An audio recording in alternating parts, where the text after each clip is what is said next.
Dear students, मैं doctor Naresh Kumar Agarwal, associate professor department of ABST government girls college Jammu.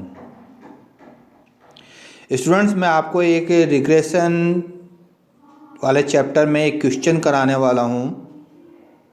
उस question के माध्यम से हम ये समझ पाएंगे कि जब हमें दो रिग्रेशन इक्वेशन दी हुई हों तो हम उनके माध्यम से दोनों श्रेणियों के लिए मीन वैल्यूज कैसे कैलकुलेट करेंगे।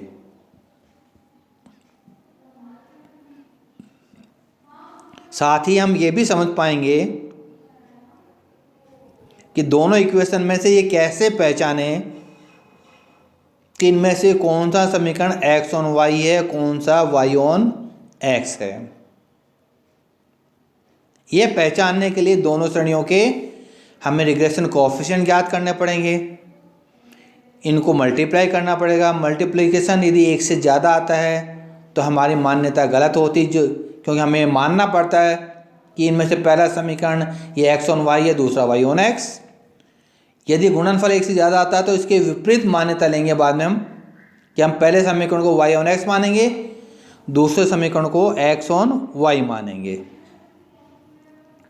और यदि हमें प्रमाण विचलन ज्ञात करने हो, क्योंकि हमको रिग्रेशन कोएफिशिएंट पता लग चुके हैं, r की वैल्यू पता लग चुकी है, तो हम रिग्रेशन कोएफिशिएंट के आधार पर स्टैंडर्ड डेविएशन भी कैलकुलेट कर सकते हैं। पहले मैं क्वेश्चन पढ़ता हूं और हम उसके बाद में सॉल्यूशन देखेंगे।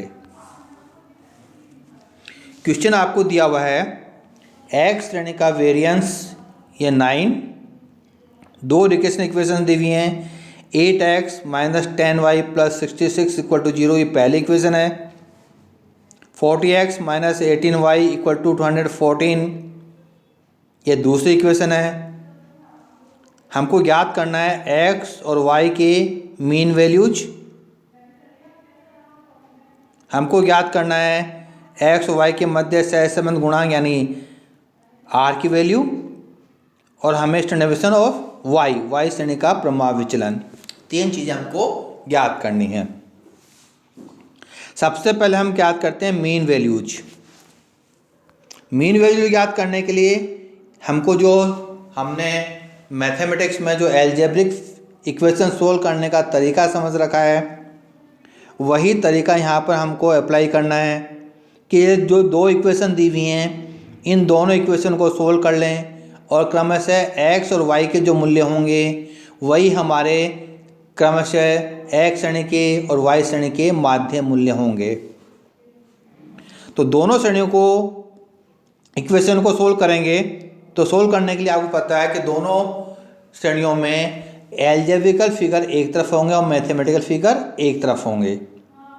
जो पहला इक्वेशन दी हुई है 8x minus 10y plus 66 equal to 0, इसमें एल्जेब्रिकल फिगर्स हैं 8x माइनस 10y, ये लेफ्ट हैंड साइड में रख लिया, इक्वल टू प्लस 66 दिया हुआ है, राइट हैंड साइड में जाएगा तो माइनस 66।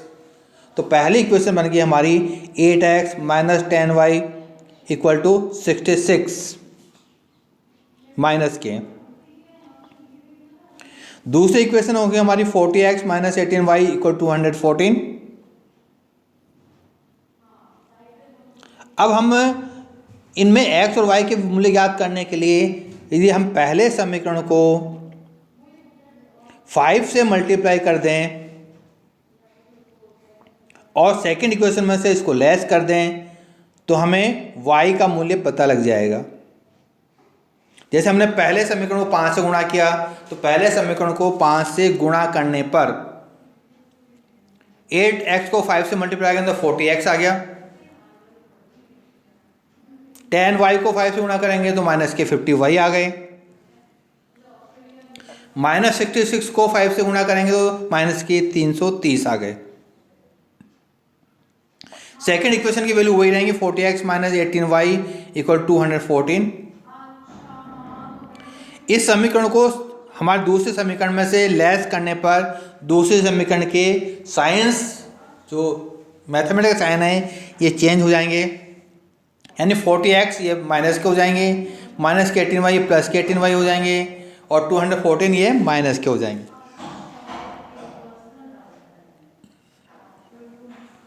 इसको सोल्व करने पर यानी लेस करने पर 40x से 40x क्रॉस हो जाएंगे, माइनस 50y में प्लस 18y कम करेंगे तो माइनस के 32y बच जाएंगे, माइनस 330 और माइनस के 214 ये माइनस के 544 होंगे।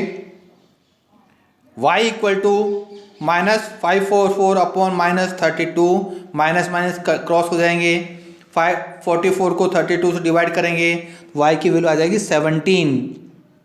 यही हमारा y बार होगा 17 यानी y श्रेणी का समांतर माध्य 17 होगा। x श्रेणी का समांतर माध्य ज्ञात करने के लिए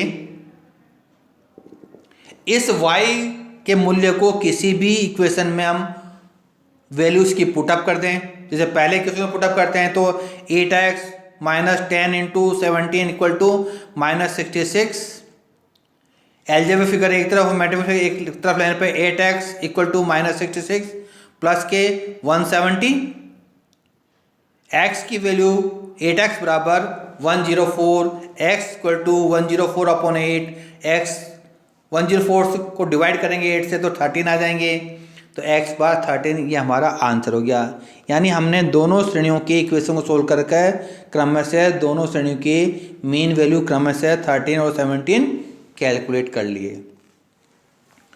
अब इसका जो दूसरा पार्ट है उस पार्ट में हमसे पूछा गया है कि ये बताइए कि दोनों श्रेणियों के सहज संबंध गुणांक यानी r की वैल्यू कितनी है। कोएफिशिएंट ऑफ कोरिलेशन यानी r ज्ञात करने के लिए हमें दोनों श्रेणियों के रिग्रेशन कोएफिशिएंट पता होने से प्रतिगमन गुणांक और प्रतिगमन गुणांक ज्ञात होने के लिए हमको मानना पड़ेगा कि इनमें से कौन सा इक्वेशन x ऑन y है, कौन सा y ऑन x है। जिस भी समीकरण को हमने x ऑन y माना उसका प्रतिगमन गुणांक bxy होगा और दूसरे का नेचुरली वो y ऑन x होगा तो उसका प्रतिगमन गुणांक ये byx होगा।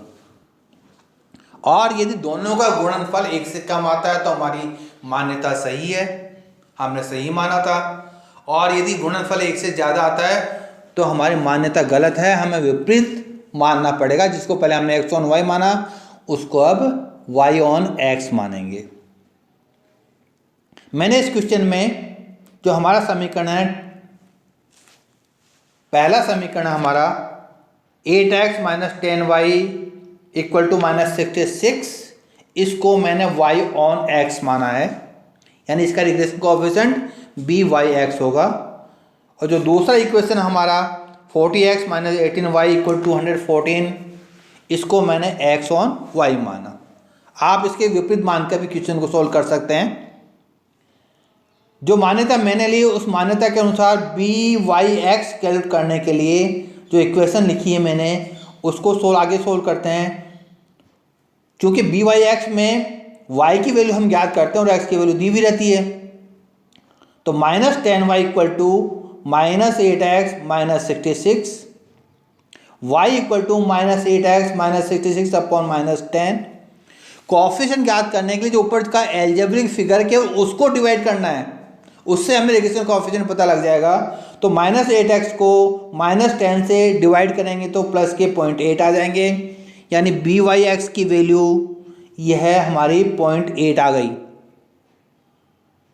अब देखिएगा जो दूसरा इक्वेशन है जिसको हमने x ऑन y माना है उसकी वैल्यू कितनी आती है। तो उसकी वैल्यू ज्ञात करने के लिए अब हमको x की वैल्यू लेफ्ट हैंड साइड में लिखनी पड़ेगी और y से संबंधित वैल्यू ये राइट हैंड साइड में लिखनी पड़ेगी। यानी 40x बराबर 18y प्लस 214, x बराबर 18y प्लस 214 अपॉन 40। आप 18x को डिवाइड कर दीजिएगा 40 से तो हमें रिग्रेशन कोएफिशिएंट की वैल्यू प्राप्त हो जाएगी। तो हमने 18 को 40 से डिवाइड किया तो 0.45 ये हमें bxy की वैल्यू प्राप्त हो गई। अब दोनों रिग्रेशन कोएफिशिएंट को गुणा करके देख लीजिएगा, कहीं एक से ज़्यादा तो वैल्यू नहीं आ रही है इनकी। तो हमने 0.8 को 0.45 से मल्टीप्लाई किया तो ये वैल्यू हमारी 1 से कम आती है। इसका मतलब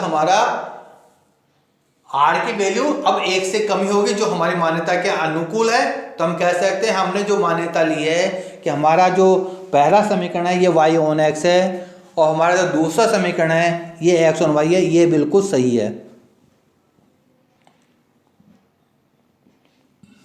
आर की वैल्यू याद करने के लिए आपका फॉर्मूला लिख दीजिएगा, b x y into b y x का under root, b y x और बी एक्स वाई दोनों हमने ज्ञात कर रखे हैं, दोनों को फॉर्मूले में रख दीजिएगा 0.45 इंटू 0.8, इसका अंडर रूट निकालेंगे तो ये अंडर रूट आ जाता है 0.6, यानी दोनों श्रेणियों का जो कोएफिशिएंट कोरिलेशन है आर की वैल्यू है ये 0.6 होगी, जो कि हमारे इस क्वेश्चन का सेकंड पार्ट था। अब इसमें तीसरा पार्ट हमसे और पूछा है क्वेश्चन के अंतर्गत, वह पूछा है कि वाई श्रेणी का स्टैंडर्ड डेविएशन कितना होगा। तो आपको ध्यान होगा यदि हम दो श्रेणियों के प्रमाण विचलन हमको ज्ञात हों तो हम कोएफिशिएंट ज्ञात कर वो हम रिग्रेशन कोएफिशिएंट के आधार पर प्रमाण विचलन ज्ञात करते हैं। प्रमाण विचलन आर बराबर बी एक्स वाई का यदि ज्ञात करना है तो आर बराबर बी एक्स वाई बराबर r into standard deviation upon standard deviation y, और यदि बी वाई एक्स की वैल्यू ज्ञात है तो बी वाई एक्स ज्ञात करने के लिए हम फॉर्मूला काम लेते थे r equal to standard deviation y upon standard deviation x. इनमें से किसी का भी हम उपयोग कर सकते हैं, जैसे मैंने बी वाई एक्स का प्रयोग किया तो बी वाई एक्स का फॉर्मूला हमारा r equal to standard deviation x upon standard deviation y. इस वे में वैल्यूज पुटअप कर दिएगा, बी वाई एक्स हमको दिया हुआ है 0.8 जो हमने कैलकुलेट किया ऊपर, आर की वैल्यू हमने 0.6 कैलकुलेट की है, स्टैंडर्ड डेविएशन वाई हमको कैलकुलेट करना है, स्टैंडर्ड डेविएशन एक्स की वैल्यू 3 है, क्योंकि वेरिएंस दिया हुआ है हमको 9 दिया हुआ है, इसका अंडर रूट निकाल देंगे तो स्टैंडर्ड डेविएशन एक्स होगा, यानी स्टैंडर्ड डेविएशन एक्स ये 3 हो गया। इसको फॉर्मूले में लिखने पर सोल्व करने पर 0.6 को स्टैंडर्ड डेविएशन वाई से गुणा करेंगे तो 0.6 स्टैंडर्ड डेविएशन वाई आ गया। आगे सोल्व करने पर बी वाई एक्स की जो 0.8 है इसको मल्टीप्लाई कर देगा 3 से तो 2.4 आ जाएंगे, equal to 0.6 standard deviation y. Algebraic figure left hand side लिखने पर 0.6 y equal to 2.4, y equal to 2.4 upon 0.6, 2.4 को 0.6 से डिवाइड कर दीजिएगा तो ये आंसर आ जाएगा 4, यानी स्टैंडर्ड डेविएशन की वैल्यू ये 4 हो गई। इस प्रकार इस जो क्वेश्चन को बेसिक रूप से हमारा जो इसका उद्देश्य था इस क्वेश्चन को कराने का या समझने का वह ये था कि दो समीकरण यदि दिए हुए हों तो मीन वैल्यू कैसे कैलकुलेट की जाती है, और दूसरा जो पर्पस था वह पर्पस था कि हम ये कैसे पहचानें कि दोनों समीकरणों में से कौन सा समीकरण यह एक्स ऑन वाई है और कौन सा समीकरण वाई ऑन एक्स है। इसके लिए पहचान करने के लिए तरीका है कि हमको मानना पड़ेगा, अपने मन से एज्यूम करना पड़ेगा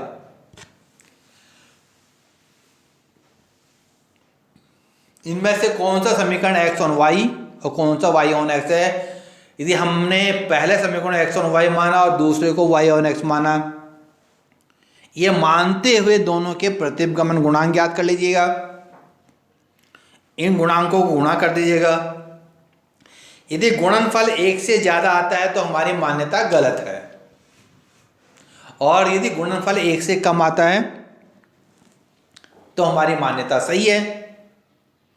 यदि 1 से ज़्यादा आ गया तो हम इसके अब विपरीत मान्यता लेकर चलेंगे, जिस समीकरण को हमने एक्स ऑन वाई माना था उसको अब वाई ऑन एक्स मान लीजिएगा, और जिस समीकरण को हमने वाई ऑन एक्स माना था अब उसको एक्स ऑन वाई मान लीजिएगा, और दोबारा से प्रतिगमन गुणांक ज्ञात कीजिएगा। तो ये कई बार संयोग होता है कि जो कुछ हमने माना वह सही है तो हमारी कैलकुलेशन कम हो जाएंगी, और यदि हमारी मान्यता गलत है तो हमारी थोड़ी सी कैलकुलेशन एक बार पुनः बढ़ जाएगी, लेकिन ये करना पड़ेगा हमको। तो स्टूडेंट्स, यदि आपको इस क्वेश्चन में कोई भी बात थोड़ी सी कंफ्यूज कर रही हो, समझ में नहीं आई हो, तो आप दोबारा से मुझसे व्हाट्सएप पर अपनी प्रॉब्लम भेज सकते हैं, बात कर सकते हैं और अपनी समस्या का समाधान प्राप्त कर सकते हैं। सामान्यतः इस तरह का क्वेश्चन परीक्षा में हमको देखने को मिलता है। तो आप इस क्वेश्चन को अपने बुक्स के आधार पर इस तरह के और क्वेश्चन दिए हुए हैं तो उनको भी सोल्व करने का प्रयास कीजिएगा। Thank you.